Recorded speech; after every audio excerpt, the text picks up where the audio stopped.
Welcome back, everybody. This is my part 2 of the indoor unit, or the evaporator section. And I'm just explaining what it should look like and how it should run if everything is working correctly. Okay, we just took a look at the evaporator coil itself.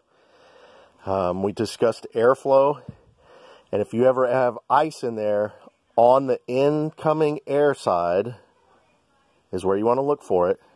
If you have ice there, or if you have ice on that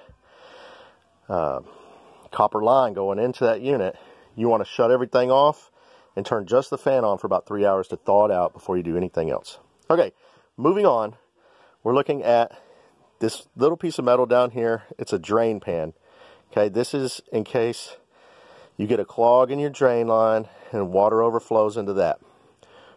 A lot of times, especially now, you'll see that will run underneath your whole unit. Everything will be sitting inside of that metal pan. Okay, and building codes more recent have said that you have to have a drain switch on these.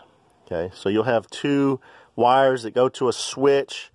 You may not even know what you're looking at, but it'll be sitting right here. It's like a float valve, if you know what a float valve is. Okay, as the level rises, it shuts everything off. All right, so if you have that and you're having problems, maybe jiggle a little bit and see if stuff will start working again. You might have a problem there. All right, I'll talk about that in another video. So here we go. We already looked at the coil, talked about the lines, talked about the electrical coming in. So this is the electrical side, the gas line that goes in, the shutoff valve. So just a ball valve. Let me show you this real quick. If you ever want to work on it and you want to turn the gas off, I'll just simply turn that valve. It's off. Now it's on. All right, here we go. Let me set down the phone so that I can take this panel off and this panel off. You'll have 2 1/4-inch nuts right here, screws. You'll either have 1/4-inch or 5/16.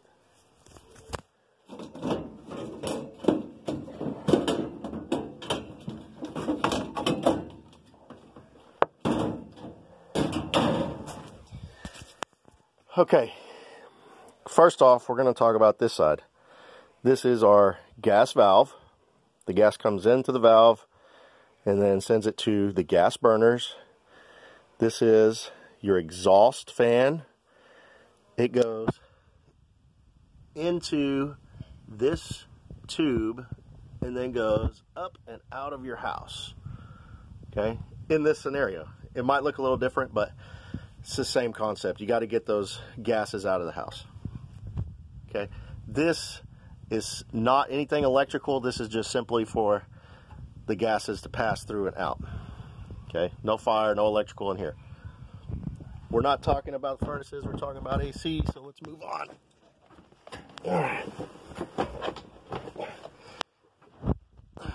Now that I'm in position, what are we looking at here? First thing I notice is this here. This is a control board. All right. Something to note is this right here. This is just an automotive fuse. If you're having issues, check that. If it's blown, replace it, and then we'll move on. We'll talk about that in another troubleshooting video, though. Okay, I'm just simply explaining everything here. This control board is kind of like your thermostat downstairs, but the thermostat sends a signal to this, and then this determines what happens inside this unit and even outside.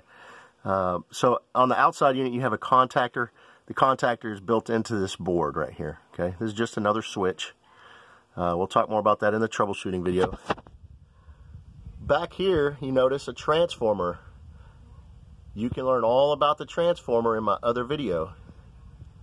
Okay, then if you look in the back, that's your blower motor.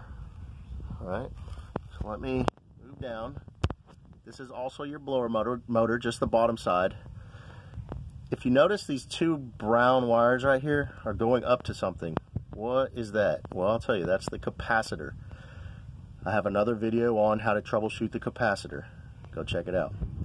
Okay, and then the other wires go down and they're going into the blower motor itself. Okay, these are a common wire and different speeds of the blower motor if you have all of these wires Okay, this is what the inside looks like. There's the blower motor. Very simple to change out. I'm going to post another video on how to change that out. Okay, and that's what you're looking at. Please subscribe to my channel. If you have anything you want me to explain, leave a comment in the comment section. Good luck.